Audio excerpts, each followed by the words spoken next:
Nous démarrons maintenant le cœur de notre session. Nous avons 3 séances aujourd'hui. Nous allons une première sur l'accès aux données, au partage des données, deuxième séance sur les défis en ce qui concerne l'IA et la médecine. Et la troisième séance va parler de la manière dont la médecine peut tirer bénéfice de l'IA.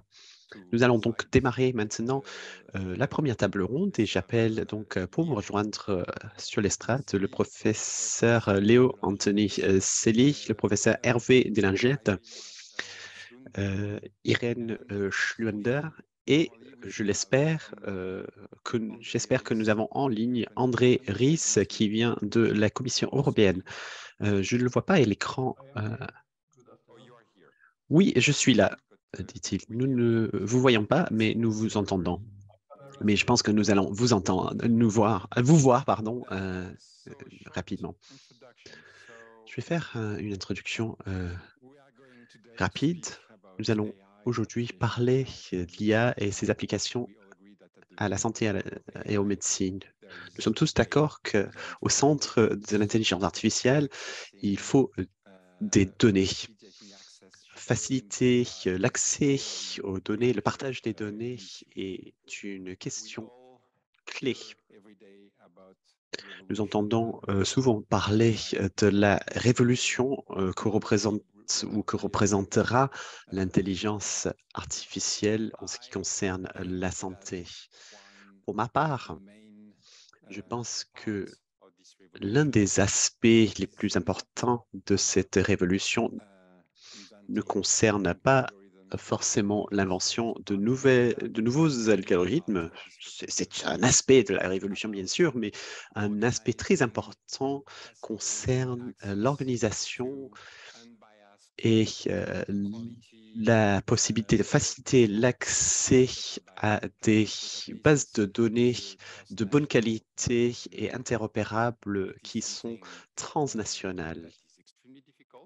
C'est quelque chose qui est extrêmement difficile. Cette révolution a commencé. Nous n'en sommes néanmoins qu'au tout début. Il y a beaucoup de chemin à parcourir encore et nous sommes face à beaucoup de défis et beaucoup de goulots d'étranglement. Dans le cadre de cette table ronde, nous allons parler à la possibilité de faciliter l'accès aux données de santé pour des usages secondaires. Je n'aime néanmoins pas ce vocable, cette idée d'usage secondaire. Euh, ce n'est pas comme si les deux usages sont moins importants. Il faut dire simplement que les deux usages sauvent des vies et l'un sans l'autre ne fait pas sens. C'est pour cette raison que l'espace européen de données de santé aborde les deux usages possibles. Quand on parle du partage des données et le fait de faciliter l'accès aux données, cela nécessite beaucoup d'expertise différents avec différents acteurs au sein de l'écosystème de la santé et des données.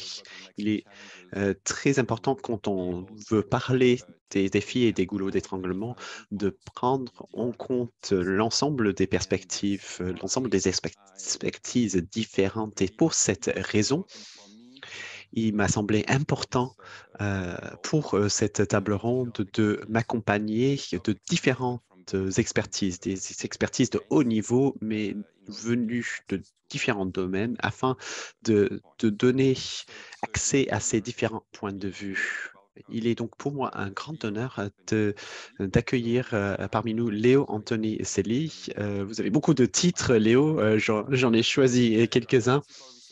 Vous êtes chercheur en chef à MIT, professeur associé à Harvard. Vous êtes connu pour avoir constitué le groupe qui maintient la base de données Mimic, l'une des vedettes en ce qui concerne les bases de données dans le monde de l'IA pour la santé. Vous avez collaboré sur plusieurs articles en ce qui concerne les données pour la santé.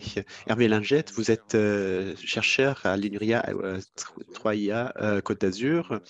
Vous avez travaillé euh, sur plusieurs projets scientifiques sur l'analyse de l'imagerie médicale. Vous avez travaillé avec un groupe d'hôpitaux pour la construction d'une cohorte multicentrique et plus récemment avec l'hôpital de Nice, vous avez travaillé à la construction de leur plateforme de données de santé. Irène Schluender, vous êtes juriste et experte juridique à BPMRI. Il s'agit d'un organisme, d'une infrastructure de recherche européenne qui détient une biobanque. Vous avez beaucoup d'expertise juridique, notamment sur l'RGDP, GRGPD. Allez parler de l'anonymisation des données et des codes de conduite et les codes d'éthique pour la recherche.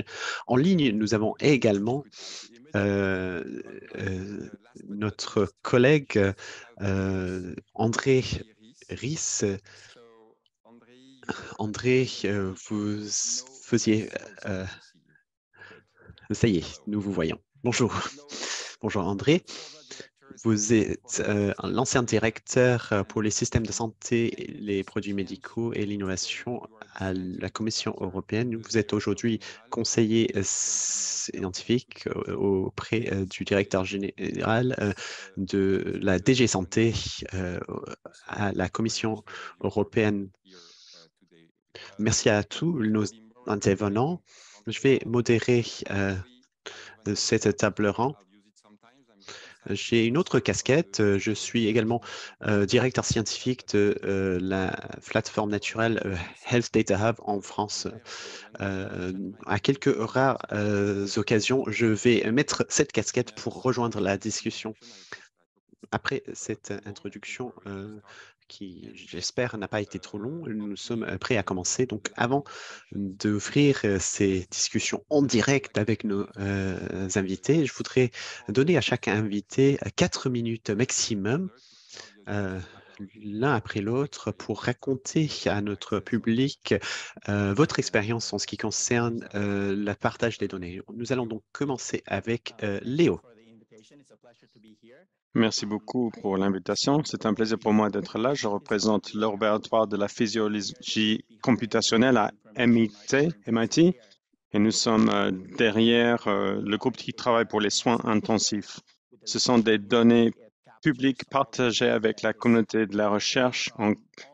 On capture toutes les données qui viennent de toutes les unités de soins intensifs là où je travaille. Ces données sont disponibles depuis plus d'une décennie maintenant, avec plus de 30 000 utilisateurs partout dans le monde. Ce n'est pas uniquement une base de données. Nous avons créé également un écosystème autour de cette base de données. Et depuis la publication de Mimic, nous avons pu la déployer dans d'autres parties de l'hôpital. Nous avons des données qui viennent du service d'urgence, également des électrocardiogrammes.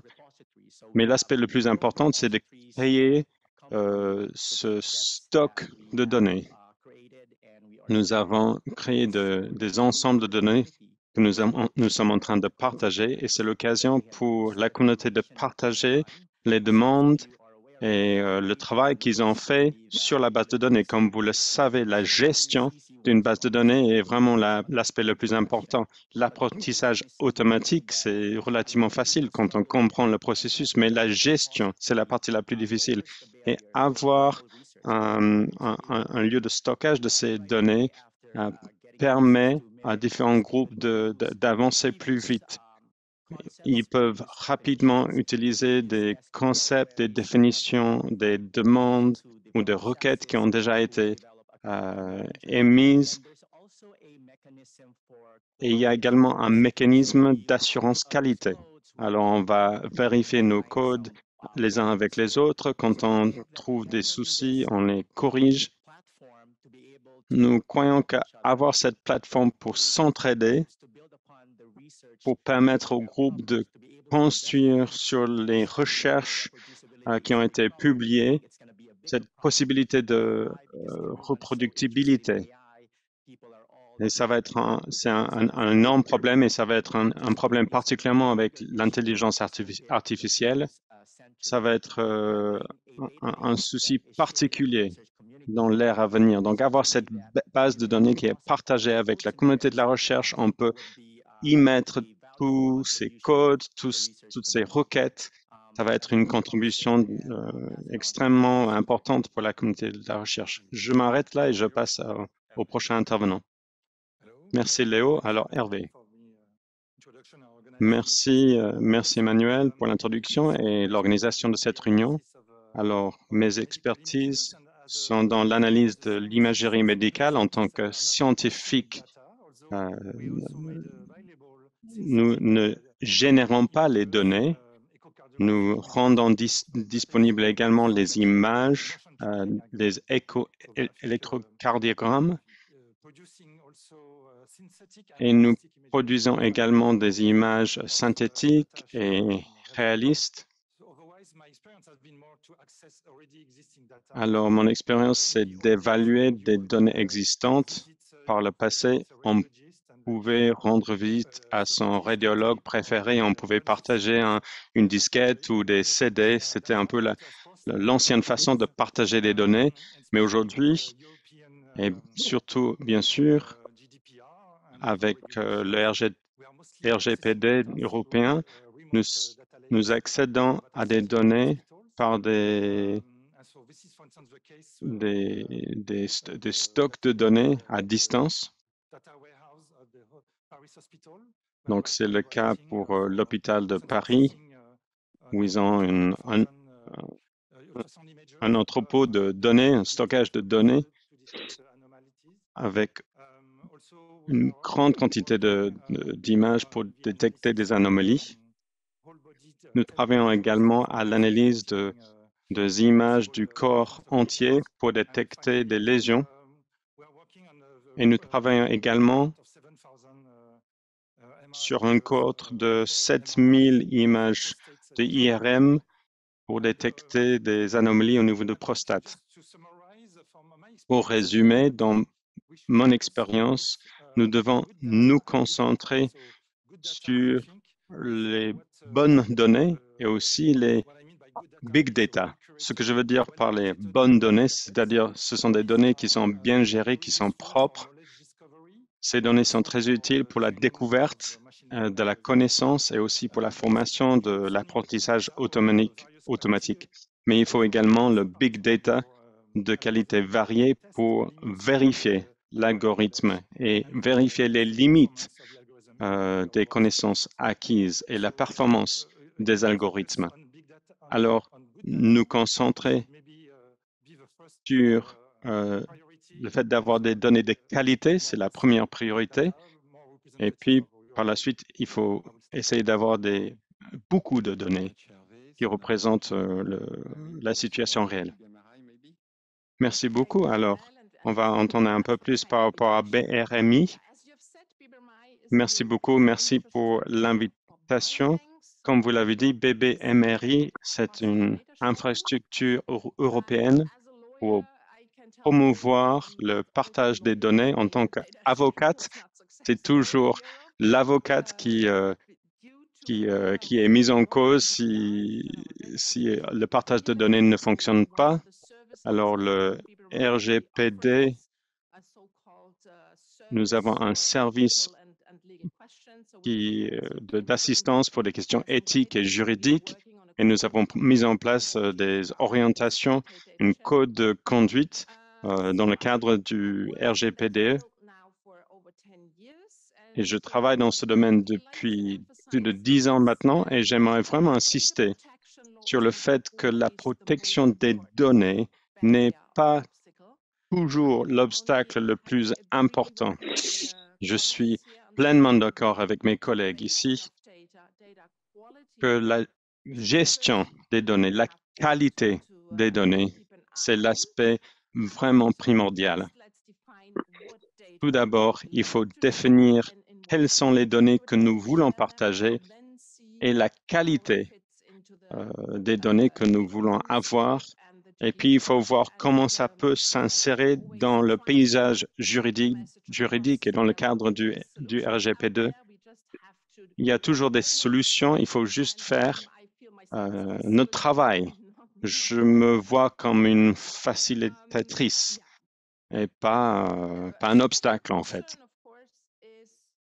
Un souci particulier par rapport au partage de données, c'est le partage entre les États-Unis et l'Europe, parce que, comme vous le savez, le bouclier des données sous la compétence de la Cour européenne nous pose un obstacle. Les gens sont très hésitants aujourd'hui à partager des données hors Atlantique. Donc, c'est outre-Atlantique, pardon. Donc, c'est une question qui n'est pas du tout résolue. Et il faut peut-être réfléchir à des mesures de sécurité renforcées, mais qu'est-ce que cela veut dire? Parce qu'aux États-Unis, il y a une autre définition qu'en Europe avec la RGPD. Mais je pense qu'il y a peut-être des moyens. On a échangé un peu pendant le repas.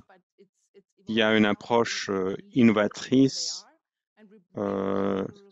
qui serait de laisser les données en place et de venir avec l'algorithme vers les données. Ça résoudrait beaucoup des problèmes et selon moi, c'est beaucoup plus sécure pour les patients et pour les individus parce qu'une fois qu'on a publié les données, on ne peut plus les maîtriser.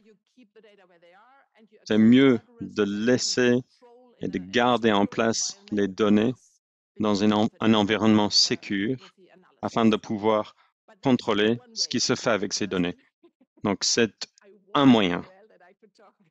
Donc, j'ai prévenu Emmanuel que je pouvais parler longuement, donc il faut vraiment m'interrompre. Donc, vous avez encore une minute. Bien sûr, il y a tellement d'enjeux juridiques, l'anonymisation, parce qu'il y a des données génomiques, il y a des images, donc ça crée des difficultés. Donc, même en dehors de la question de la compétence, il faut prendre en compte le fait que les individus font confiance à la communauté de la recherche. Il ne faut pas avoir des scandales autour de la recherche et du partage de données. Il faut vraiment trouver des moyens sécurs et sécurisés pour protéger les données. Je pense que c'est par des collaborations comme aujourd'hui et par ce genre de symposium qu'on peut trouver des solutions. Je suis contente d'être là et j'accueille vos questions. Merci beaucoup. Nous allons bien sûr parler de tout ça, mais d'abord, je vais donner la parole à André.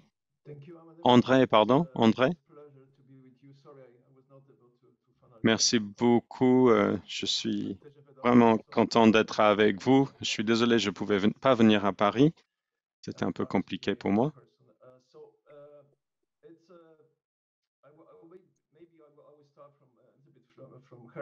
Peut-être je vais juste commencer à partir de ce qui a été évoqué par Hervé par rapport aux données. Je suis radiologue de formation, c'est mon domaine, et quand on a une révolution dans la numérisation, il y a parfois des difficultés. Quand on a commencé à avoir ces sources de données massives, la situation est devenue plus complexe. Donc, si je m'adresse à Irène, elle dit que les avocats peuvent résoudre tous les problèmes. Merci beaucoup. Je suis ici en tant que régulateur. C'est nous qui mettons en place les réglementations. Nous sommes en train de voir des négociations aujourd'hui dans le cadre du Parlement européen. La négociation s'oriente autour de trois piliers. C'est des données de santé primaire et l'accès des patients et la réglementation de ce domaine. Alors, nous avons parlé de la qualité des données et la qualité des données commence vraiment dans ce pilier primaire. Le deuxième pilier, c'est ce que nous avons déjà évoqué, c'est l'utilisation secondaire des données, les procédures pour accéder à ces données et les utiliser. Et le troisième pilier, c'est bien sûr le marché commun et c'est les produits et services numériques et la réglementation de ces services partout en Europe. Non pas uniquement dans un pays, des pays individuels, mais partout en Europe. Donc, c'est une réglementation très complexe. Comme l'a dit Emmanuel, nous sommes en train de voler dans l'avion en même temps que nous construisons l'avion. Donc, c'est un peu compliqué parce que nous avons mis en place des réglementations pour aider ceux qui gèrent la gouvernance du système. Par exemple, pour gérer le fonctionnement des pôles nationaux. On commence avec la France parce que nous n'avons pas encore beaucoup de pôles en Europe, mais ça va venir dans les années à venir. Mais il y a également le système, comment être en contact avec les gestionnaires des données afin d'accéder à ces données. Alors, pour conclure, nous avons déjà mis en place une infrastructure pour les données primaires et 11 États membres font partie maintenant, ont intégré cette structure. D'autres vont arriver dans les 3 prochaines années. Mais pour le deuxième aspect, nous avons décidé d'investir dans un projet pilote qui est géré par un Health Data Hub, le pôle français. Et ce projet permet à 16 établissements dans les 11 États membres, non pas uniquement les États membres, mais d'autres institutions également.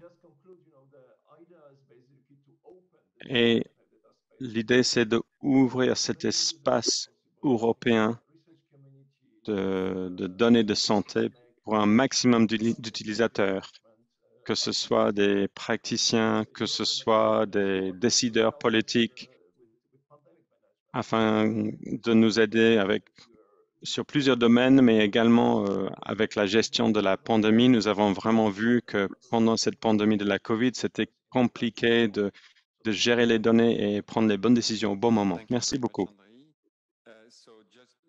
Merci beaucoup, André.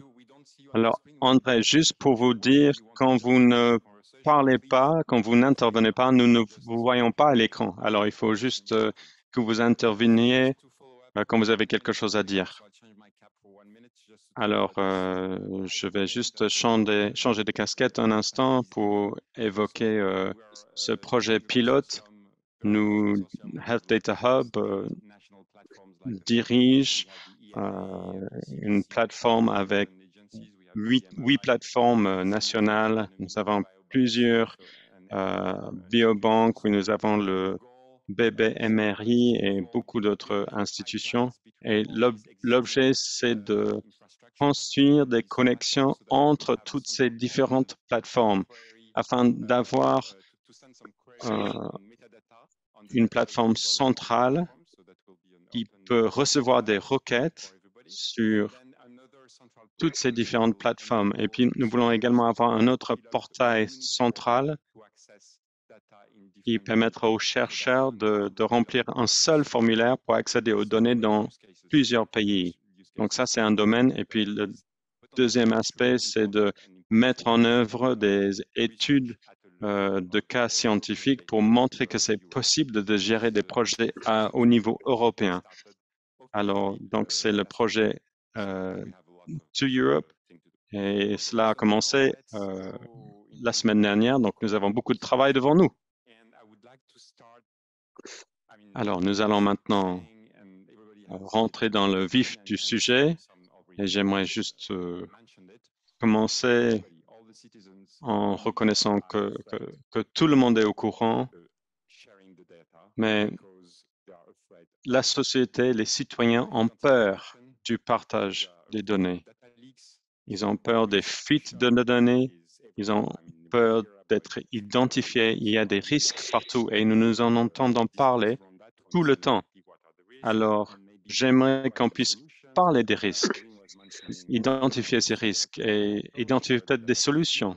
Irène a parlé de cette possibilité de garder les données en place, mais je sais qu'il y a aussi le pseudonymisation, il y a la privatisation, il y a possibilité, plusieurs possibilités pour gérer le partage. Alors, Irène, peut-être vous pouvez commencer. Euh, alors, la question c'est, qu'est-ce que cela veut dire pour vous? Alors, nous avons la chance aux États-Unis d'avoir des étapes très claires pour identifier les données. Et cela implique le fait de retirer 18 caractéristiques, le nom, le prénom, les numéros de série des appareils qui sont implantés sur les patients. Et si on peut retirer ces informations, les données sont considérées anonymisées.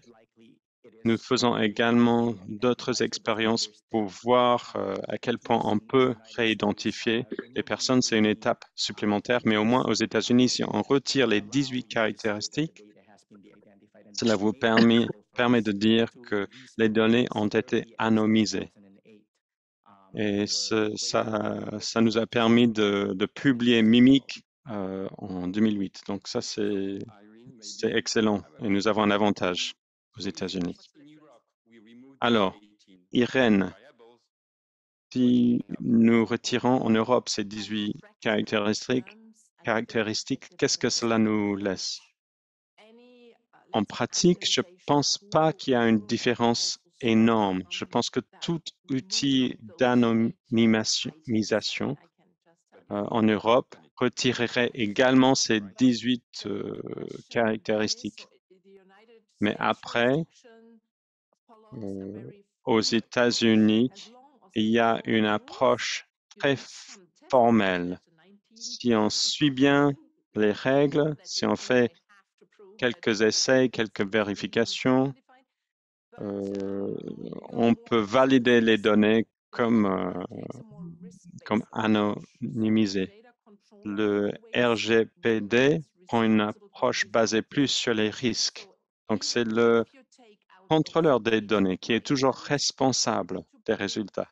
Alors, même si on retire, si on supprime ces identifiants, il faut prouver que cela suffit pour protéger les individus. Et cela dépend de la connaissance du contexte d'autres personnes. Alors, ce que nous utilisons, ce sont des mesures organisationnelles pour protéger même des ensembles de données anonymisées parce que le statut des données protégées de cette manière impacte sur l'anonymisation. Alors, il y a une différence si on publie les données de manière très ouverte dans l'unité. À ce moment-là, il faut faire beaucoup plus que les 18 caractéristiques, aussi bien c'est dans un contexte beaucoup plus fermé où il faut avoir une autorisation spécifique en tant que chercheur, etc. Le niveau pourrait être beaucoup plus faible, le niveau d'anonymisation. Alors, l'autre question, juste pour conclure, c'est que dans la recherche médicale, nous n'aimons pas l'anonymisation parce que cela pourrit les données. On préférerait garder un maximum de données avec un consentement des patients ou du donneur des données qui nous permettrait de partager les données dans une communauté de recherche. C'est ma préférence. Merci Hervé. Je pense que vous avez des commentaires à partager. Oui, effectivement, en ce qui concerne l'anonymisation, le fait de ne pas pouvoir identifier le sujet qui appartient à ces données de santé. Il ne s'agit, quand on parle de l'anonymisation, euh, que, que d'une partie des données de santé.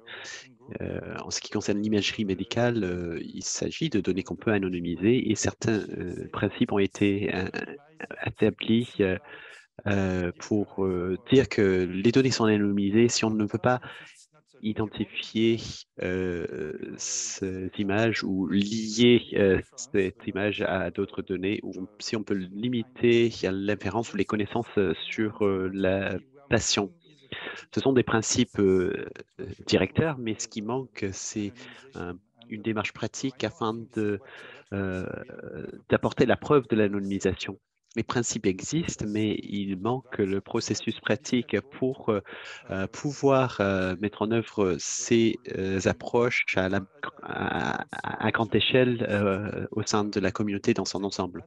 Je voulais parler d'autres manières de protéger les données. Une autre approche serait de créer des données sensibles à partir de données réelles. L'IA peut proposer des modèles permettant de créer des modèles euh, qui ne sont pas des modèles réels, mais qui y ressemblent et qui permettent de créer des corrélations au sein de ces données sans que ce soit des données réelles. Il y a également une autre approche, l'apprentissage fédéré. C'est quoi l'apprentissage fédéré?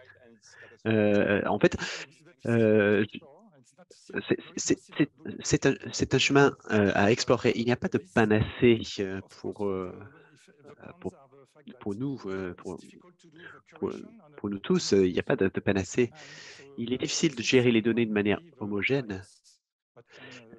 Il y a également notre approche. Il peut y avoir des biais spécifiques à chaque centre qui sont difficiles à prendre en compte et donc la manière dont les algorithmes peuvent prendre en compte dans l'apprentissage fédéré est un sujet qui reste à creuser dans l'apprentissage automatique. André, nous avons besoin de principes directeurs, de principes officiels. Y a-t-il un travail de cette nature en cours dans le cadre de l'espace européen des données de santé? Oui, effectivement, il s'agit d'un domaine où il y a encore bien des discussions en cours, notamment avec nos collègues dans les autorités de régulation. Emmanuel, si je peux revenir au projet pour lequel vous êtes responsable, l'une des idées dans le cadre de ce projet pilote, c'est de tester différents systèmes et d'apprendre euh, des retours d'expérience des différents pays qui expérimentent ces Health Data Hubs. L'approche est donc de clarifier la situation grâce à des législations tertiaires, clarifier notre compréhension de ce concept d'anonymisation ou pseudo-anonymisation ou minimalisation des données.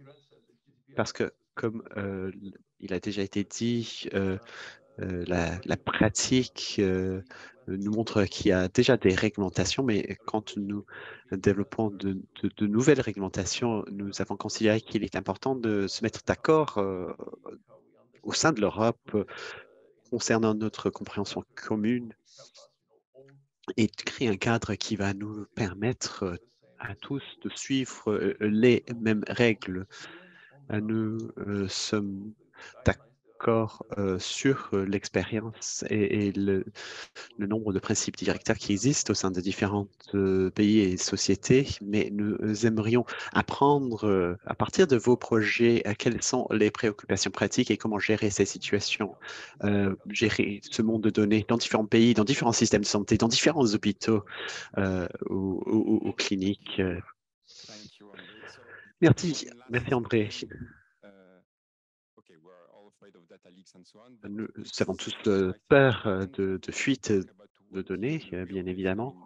mais il est important de parler des vrais risques. Des fuites de données ont eu lieu. Quelles sont les conséquences de ces fuites? Quelles sont les conséquences ont-elles été importantes ou pas? Pour ma part, je voulais clarifier le fait qu'il y a une différence entre la réidentification et les fuites de données.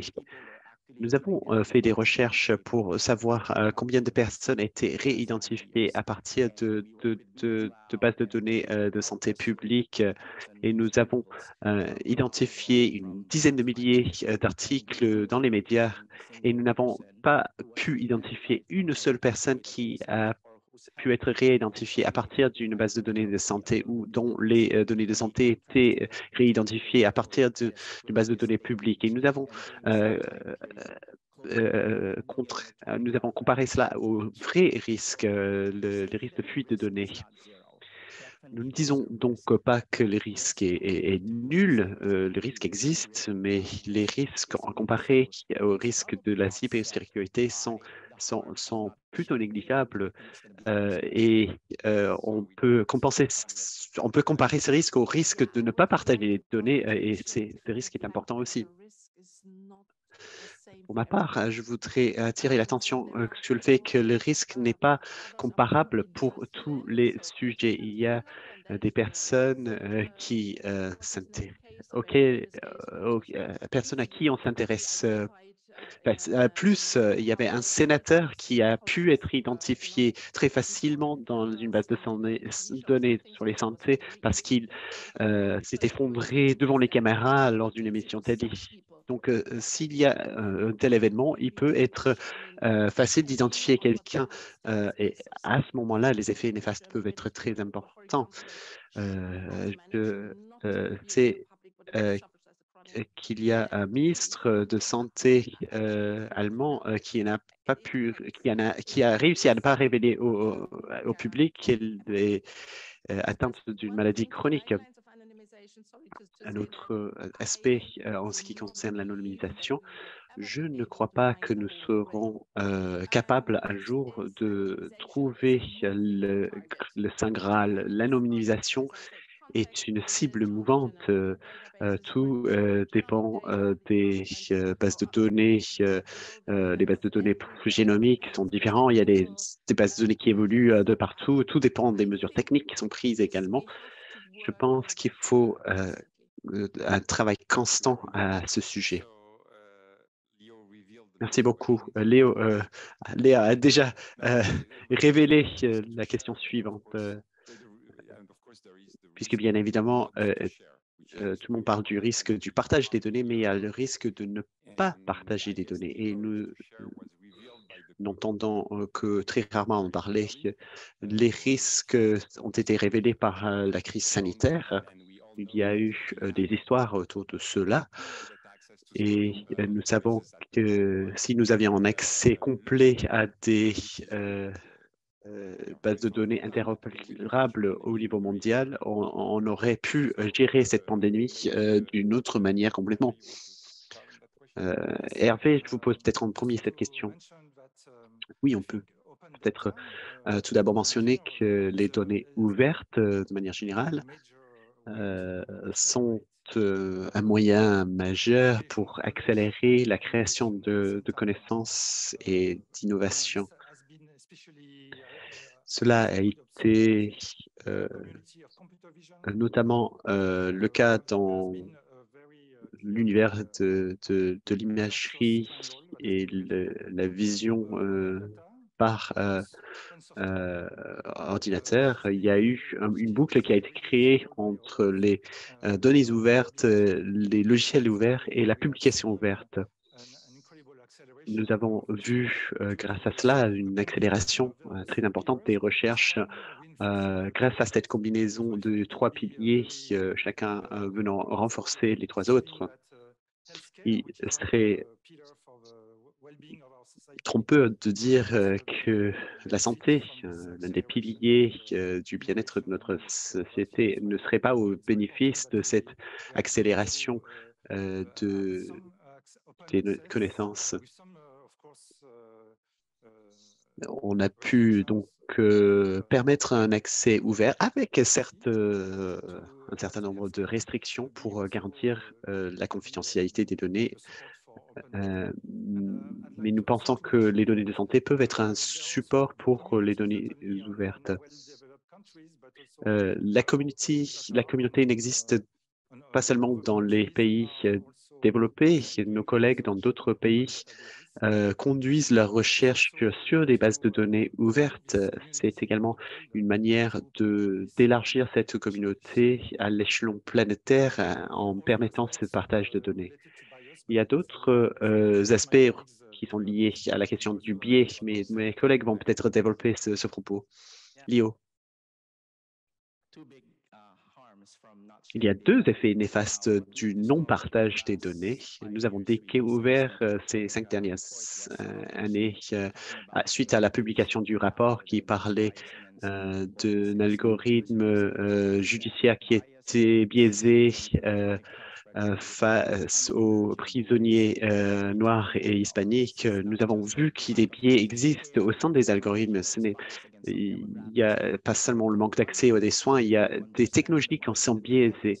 Pour, le fait d'un groupe puisse comprendre les biais, c'est pas quelque chose qui se passait, mais avec de bases de données Mimic, on a 30 000 utilisateurs qui cherchent à comprendre quelles sont les formes de biais au sein de Mimic. Est-ce que c'est la fréquence de suivi? Est-ce que c'est la symétrie? Nous avons découvert que l'ensemble de ces processus sont biaisés face à certaines démographies.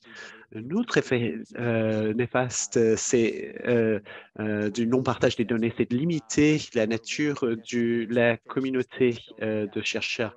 Les données ouvertes permettraient à ce qu'il y ait plus de chercheurs femmes, plus de femmes publient des recherches à partir de mimiques. Si on restreint l'accès à des chercheurs, on limite les personnes qui peuvent y accéder et on limite le type de personnes qui peuvent y accéder. La raison aujourd'hui que nous voyons des résultats qui ne sont pas optimaux, c'est que dans la communauté de recherche, ces personnes qui sont malades ne sont pas représentées dans la communauté de recherche. Ils peuvent mieux comprendre la maladie que les personnes, par exemple, qui sont ici présentes dans la salle.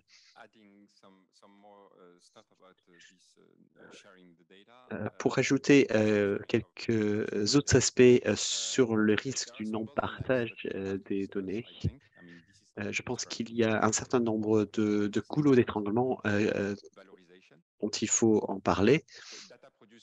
Tout d'abord, la valorisation. Les producteurs de données ont besoin de générer de l'argent. Ils doivent pouvoir travailler à la valorisation scientifique de la recherche afin de pouvoir générer ces données de grande qualité. Il y a la valorisation scientifique, mais également, avec un autre point de vue, vous avez parlé, Irène, au début du consentement des citoyens. Les citoyens ont, pour la plupart, beaucoup de craintes. Vous n'êtes peut-être pas d'accord avec moi, mais je pense que l'éducation du citoyen est importante. Expliquer ce que sont les données de santé, ce que peut être fait, parce que les citoyens sont bourrés de fantaisies, des fantaisies d'utopie ou de dystopie, peu importe. Euh, deux questions donc sur la valorisation scientifique et sur les citoyens. Qui veut commencer? Irène peut-être? André peut-être. Nous ne vous voyons pas à l'écran, mais allez-y.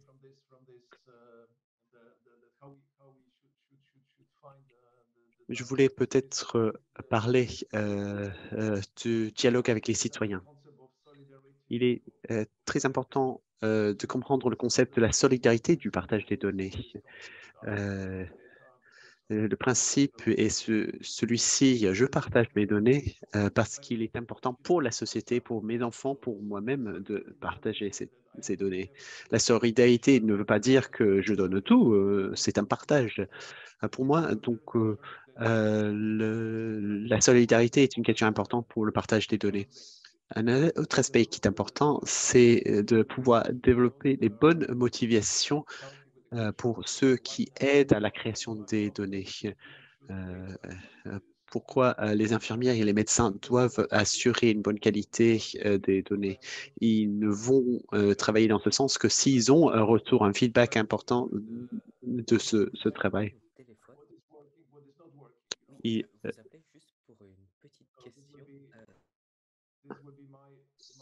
voilà donc un, un autre exemple. Et un dernier point qui me semble important, c'est ce que j'appelle la culture des données. Nous ne pouvons pas montrer aux citoyens ou aux professionnels de la santé ou aux patients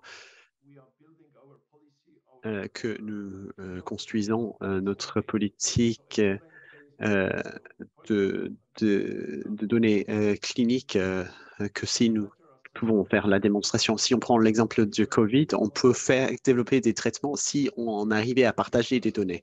Voilà un exemple très rapide. On peut présenter ces arguments, on peut présenter ces développements en disant que c'est possible grâce à l'accès aux données pendant la période de la crise sanitaire.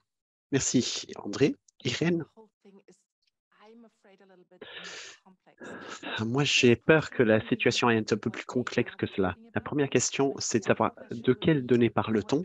La deuxième question, c'est de savoir de quoi parle-t-on quand on parle de partage, avec qui et sous quelles conditions. Et mon expérience et selon mes croyances, j'ai l'impression que les citoyens lambda n'ont pas besoin de connaître tous les détails, mais ils doivent comprendre avec qui et pour quelle finalité est-ce que je partage mes données? Et quelles sont les données un peu plus sensibles? Les aspects génomiques, les images sont-ils plus sensibles? Les patients, les citoyens seraient peut-être d'accord pour partager 99% de leurs données de santé, mais il y a peut-être quelques aspects qu'ils aimeraient garder secrets. Je pense qu'il faut rentrer dans le détail et je m'en excuse. Malheureusement, nous n'aurons pas le temps aujourd'hui. Non, bien évidemment, je dis pas aujourd'hui, pas maintenant, mais c'est mon message auprès de la Commission européenne. Je pense que les CDS n'est pas suffisamment concret. Il faut définir les données de santé, quelques jeux de données, structurer cette initiative plutôt que de parler des données. De quelles données parle-t-on? Et ensuite, il y a toute la question de la transparence. Quand on parle du partage, les citoyens aimeraient savoir avec qui leurs données ont été partagées. En Allemagne, nous avons tout un programme, une initiative et les autorités de protection des données ont poussé les chercheurs à avoir un portail de transparence. Je pense que ça existe également au Royaume-Uni avec le système de santé national et vous pouvez y aller pour voir comment vos données sont utilisées, pour quelles finalités. Il faut traiter les citoyens avec sérieux. Merci. OK, donc je pense malgré tous ces goulots d'étranglement, vous avez certainement une histoire de réussite, un cas de réussite. Dans le partage des données, vous avez un peu plus d'une minute, non, 2 minutes chacun, juste pour nous raconter un cas de réussite. Si vous n'en avez pas, bah, il n'y a pas de souci. En fait, j'en ai beaucoup. Je vais peut-être pas d'abord partager une histoire personnelle, mais une histoire pour l'intelligence artificielle, c'est d'améliorer le diagnostic du cancer. Le cancer de la peau sur la base des images. Ces outils de diagnostic que nous avons aujourd'hui sont beaucoup mieux que tout médecin expérimenté. Alors, ça nous montre vraiment qu'il y a une possibilité ici. Est-ce que vous pouvez évoquer un exemple spécifique pour BBRMI, par exemple? Non, pas pour BBMRI, mais je pense que nous investissons beaucoup plus d'argent dans les structures de l'Union européenne. Il y a des bases de données qui sont vraiment très importantes.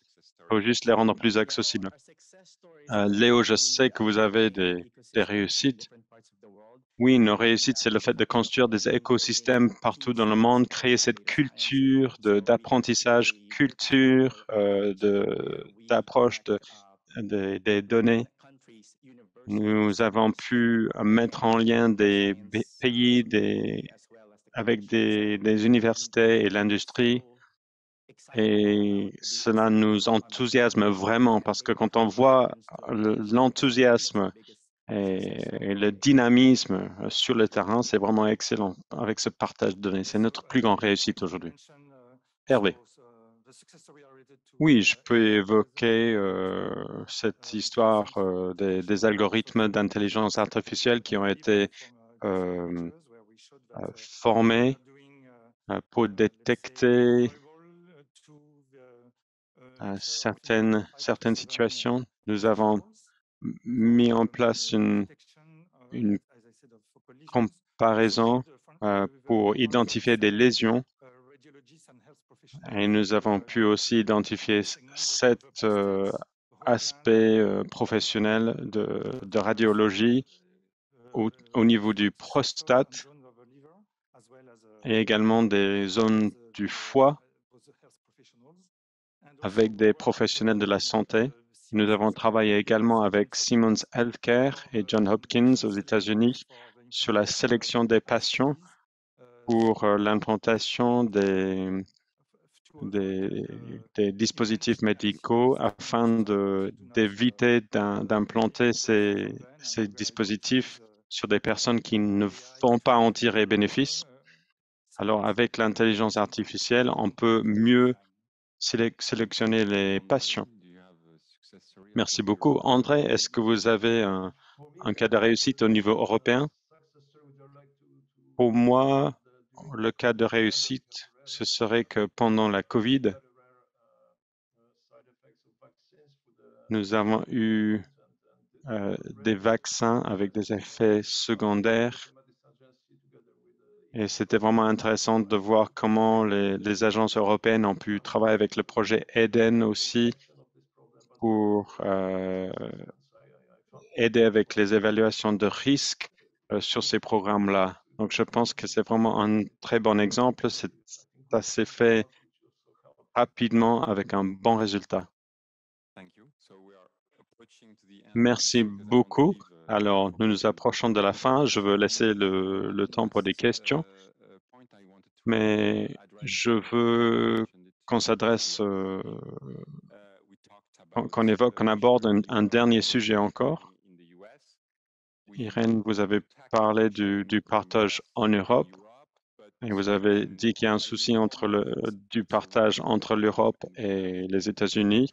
Nous savons bien sûr qu'ici, il y a un souci international et il va falloir y travailler ensemble pour résoudre ces problèmes. Bien sûr, il y a les États-Unis, il y a l'Europe, mais aussi la question de la Chine, de l'Afrique, comment on peut fonctionner. André, peut-être vous voulez démarrer.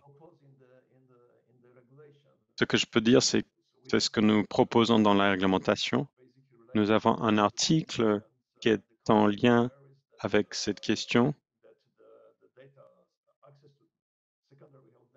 et l'accès aux données secondaires de santé doit être sur le même, les mêmes systèmes, les mêmes paramètres qu'en Europe. Mais nous ne savons pas encore si ces propositions vont être acceptées dans le cadre des négociations qui sont en train d'être menées en ce moment. Donc ça, c'est ce que nous sommes en train de travailler en ce moment. Alors, moi, je voulais juste dire qu'il y a une initiative en Afrique aujourd'hui qui cherche à créer des pôles de données de santé avec des ensembles de données et des initiatives pour construire des systèmes de données partout en Afrique. Et il y a aussi un projet en Amérique latine, Donc, pour assembler tous ces pays en Amérique latine qui travaillent sur ces questions avec la Colombie, l'Argentine, le Brésil, l'Uruguay. Et souvent, nous mettons en place des datathons, des gens de hackathon où on rassemble des praticiens avec la communauté qui travaille sur l'apprentissage automatique, avec aussi le gouvernement et les médias, et puis aussi nos collègues qui sont peu représentés et qui ne sont pas bien représentés dans cette communauté. Merci beaucoup. Alors moi, c'est l'avocate. Alors je pointe les problèmes. Je suis désolé. J'ai le souci qu'on puisse avoir des soucis si nous allons commencer à exploiter des données africaines. Si les pays industrialisés vont exploiter les données africaines, j'ai un peu le souci que ça puisse générer des débats et des controverses. Donc, il faudrait s'y préparer pour avoir une réponse pertinente à cette question, parce que un accès égal ne vaut pas forcément l'opportunité égale. Mais nous avons besoin d'échanger nos connaissances au niveau international. Je pense que tous les scientifiques, tous les chercheurs vont soutenir cette idée. La recherche est toujours internationale. Les meilleurs cerveaux sont partout dans le monde et il faut collaborer. OK, alors juste avant d'avoir des questions, mais juste, juste une minute chacun. Désolé pour être un peu serré sur le timing, mais dites-moi, comment est-ce que vous voyez l'accès aux données et partage des données d'ici 2032? Qui veut commencer? Je suis peut-être, on dirait peut-être que je suis pessimiste, mais en fait, je suis optimiste qu'on va pouvoir avancer. Je pense qu'il va y avoir assez d'intérêt, assez de connaissances, assez de collaboration pour pouvoir aborder ces sujets. Je pense que l'intelligence artificielle est en train de mettre devant nous un miroir et ces données qu'elle nous présente sont un reflet de qui nous sommes en tant que société. Alors, nous ne pouvons plus éviter ces questions. Alors, ces données nous permettent de résoudre des problèmes. Alors, je suis très optimiste qu'on va pouvoir partager des données d'ici 10 ans. Alors, ça, c'est un point de vue optimiste. Quelqu'un est peut-être plus pessimiste. Je pense que nous sommes toujours en train d'expérimenter sur le partage de données en renforçant la confidentialité. Je pense que d'ici 10 ans, nous allons trouver des moyens de le faire au niveau local, régional, national et européen en mutualisant aussi nos techniques d'apprentissage de données. Je pense que d'ici 10 ans, on aurait trouvé des manières efficaces de travailler. Nous avons des ressources limitées, il faut travailler de manière efficace. Et si je veux rêver un peu, je pense que en France, nous avons une plateforme nationale qui s'appelle Mon Espace Santé et on pourrait peut-être accéder aux données dans cette plateforme afin de responsabiliser et impliquer les citoyens français dans le partage des données afin d'améliorer le consentement des patients et leur donner la possibilité de fournir leurs données s'ils le souhaitent. Alors, Irène, est-ce que l'avocate est pessimiste ou optimiste?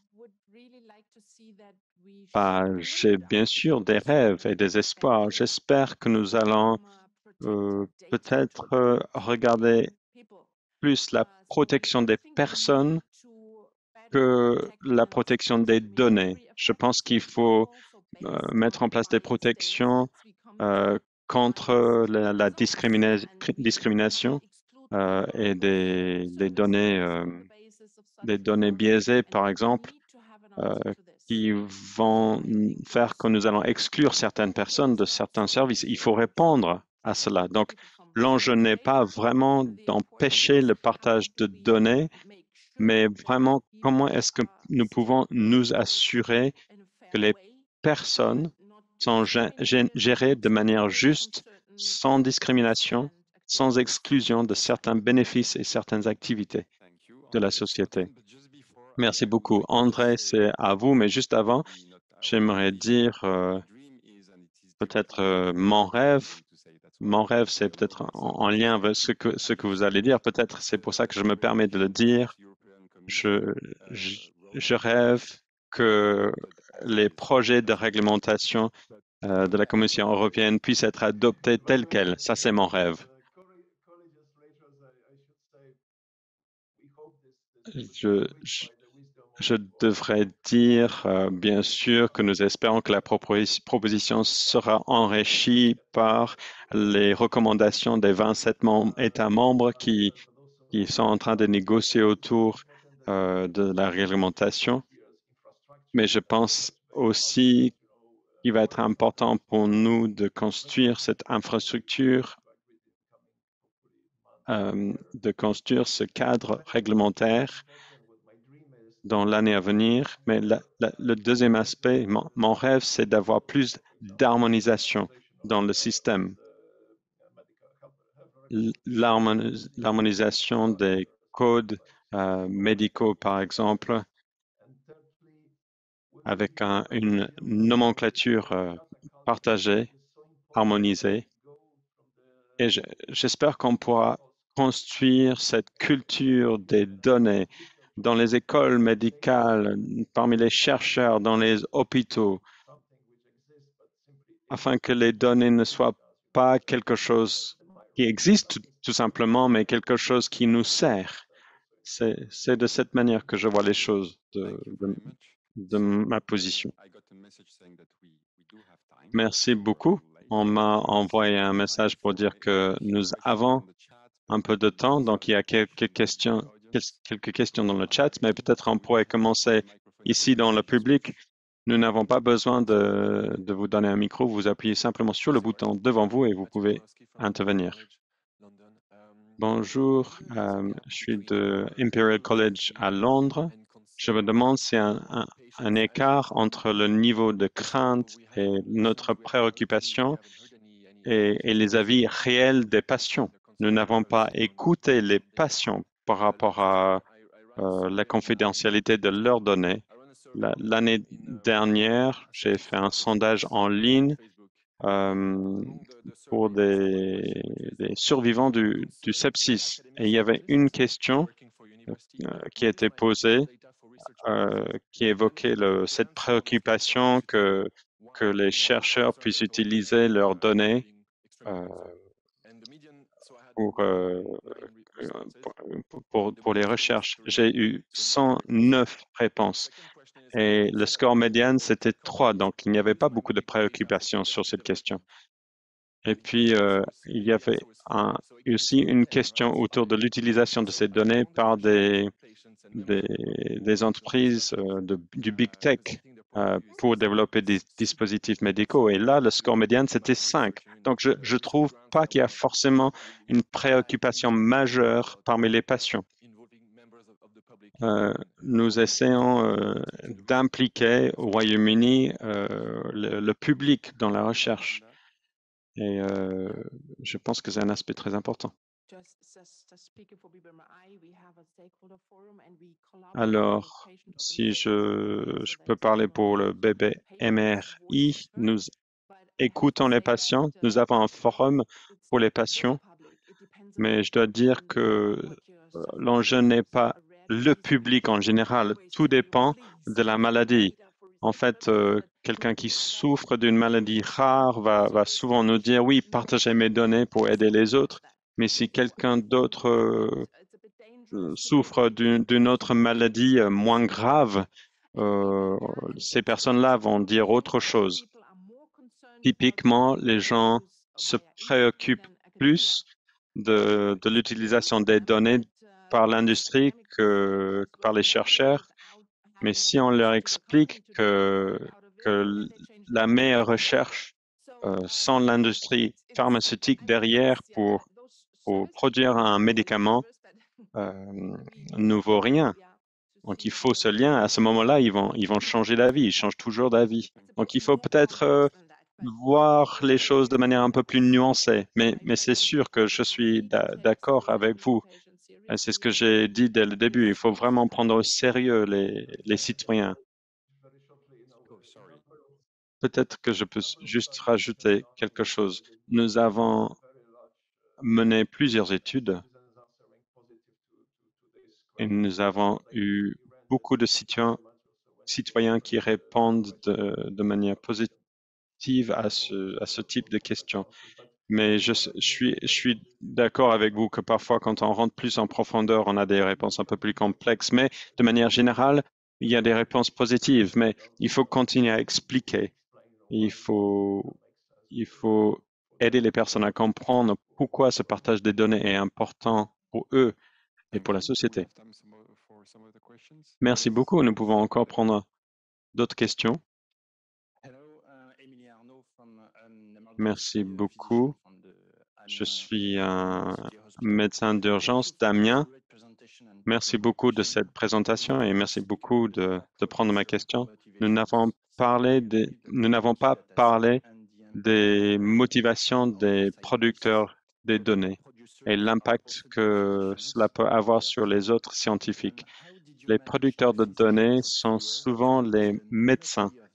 Comment vous avez pu gérer la crainte des médecins de perdre la monopole des données et comment est-ce que vous les aidez pour générer des données de qualité sans qu'ils y soient associés? Alors, notre plus grand défi pour convaincre les personnes à partager les données, c'est la politique et c'est les égos, c'est l'orgueil. Il faut un peu leur expliquer qu'ils vont bénéficier du partage de ces données, qu'ils vont être cités quand les données vont être partagées dans le cadre de Mimic. Donc, je pense qu'il faut mettre en place des changements dans cet environnement universitaire. On dit toujours que nous sommes en train de collaborer, mais ce n'est que des apparences. Tout est fait en mode silo. Tout le monde est en concurrence pour les mêmes financements, mais cela est en train de changer. Euh, Notre département de la santé aux États-Unis est en train de chercher à développer des partenariats. Alors, nous voyons vraiment des avancées importantes au niveau du gouvernement. Il y a également une initiative Bridge to AI, pont vers l'intelligence artificielle. Et ils vont dire que le partage des données va faire partie des projets financés. Et si vous n'allez pas être clair sur le partage des données, vous ne pourrez pas recevoir des financements publics. Et nous espérons que d'autres pays vont suivre cet exemple très, très osé. Oui, Irène, nous avons encore 5 minutes. Alors, l'incitation des professionnels de santé afin de créer des données de qualité, je pense que c'est clé. Donc, il ne s'agit pas uniquement des chercheurs qui demandent des financements, mais si vous voulez avoir des accès aux données des hôpitaux ou des données à partager, comment est-ce qu'on peut vérifier, comment on peut s'assurer que ce sont des données de qualité? Il faut parce que rajouter des obligations, rajouter du travail, c'est compliqué. Il faut inciter. Oui, on a peut-être encore un peu de temps pour quelques questions. Donc, une question dans le chat. Donc, là, c'est une question technique. Est-ce que la technologie de blockchain pourrait nous aider à créer, à normaliser le partage et assurer la confidentialité? Personnellement, je ne suis pas vraiment pour. Je pense que l'utilisation de la technologie blockchain va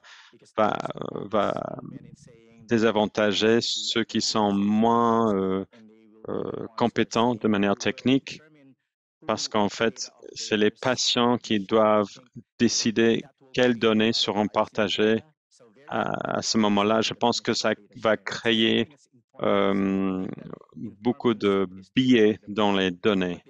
En fait, peu de personnes comprennent vraiment le consentement.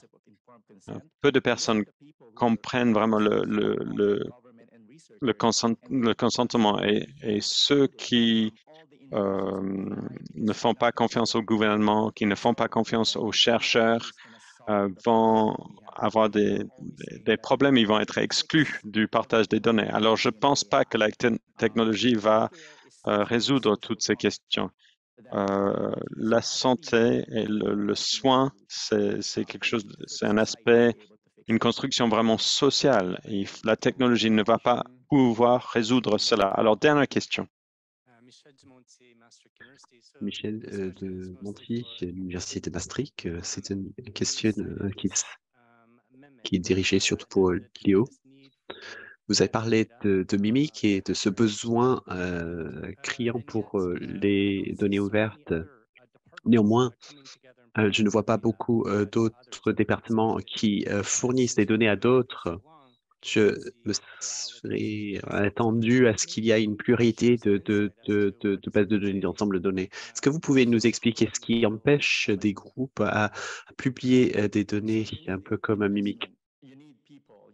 Il faut un investissement, il faut des personnes, il faut une expertise, il faut des infrastructures techniques afin de pouvoir créer quelque chose qui ressemblerait à Mimic. La bonne nouvelle, c'est qu'il y a d'autres organisations avec lesquelles nous avons construit des partenariats. Il y a le centre médical d'Amsterdam qui a publié sa base de données. Il y a un institut à Berne en Suisse. Nous travaillons également avec des systèmes de santé au Brésil, en Australie, en Ouganda, au Ghana et au Kenya.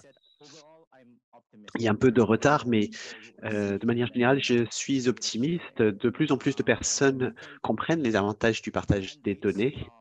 Je pense qu'un mandat, une exigence de la part d'agences de financement va avancer cette cause plus rapidement de ce que nous aurions pu être capables.